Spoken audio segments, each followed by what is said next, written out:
It's partly a matter of safety as well as user comfort that a caravan needs servicing on a regular basis. Out of the 60 or so jobs in servicing, here are some of the key tasks. If your caravan has this kind of stabilising hitch, then in servicing there's a check on the actual contact pads.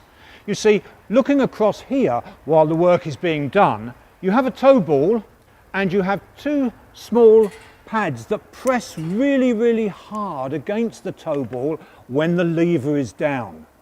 But they're absolutely useless if grease has got on the tow ball. In fact, it gets on there, and these are rendered useless and then need changing. Now, of course, the gas is an area that you really can't do yourself, wouldn't dream of doing it, and an expert will be checking out all kinds of things, like to see, for instance, if there are any leaks in the system. So here we have a special pressure test where we're going to pump air in. The system is all set up inside, ready to receive that air, and it's acting like the gas would. And if there is going to be a leak, naturally, that's going to be revealed on the measuring equipment. Conducting a damp test is important on caravans of all ages. Caravans can leak, and a device like this will pick up where the leaks are before it gets too bad.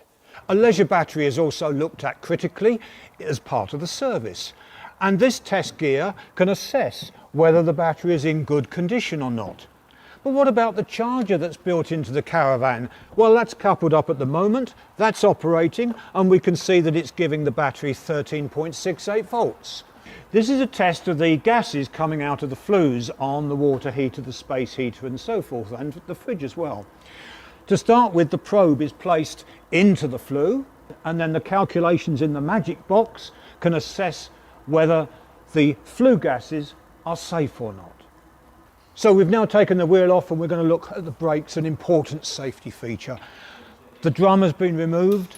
The first check is to see that the bearing itself is fine, that it's not leaking, it should be totally sealed, and then the binding surface here, the friction surface is checked, and a piece of emery cloth is used to make sure that it's suitably clean.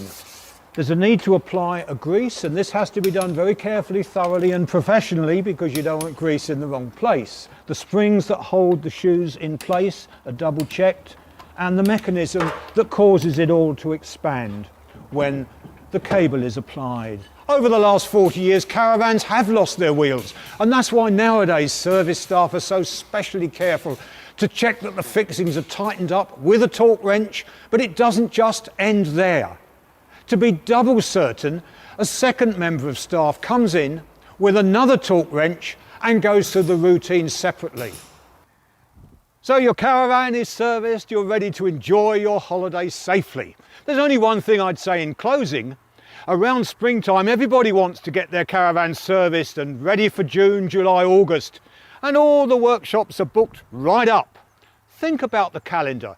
Don't forget in January or February, you might just be able to get in before the rush starts. As they say, it's the early bird that catches the worm.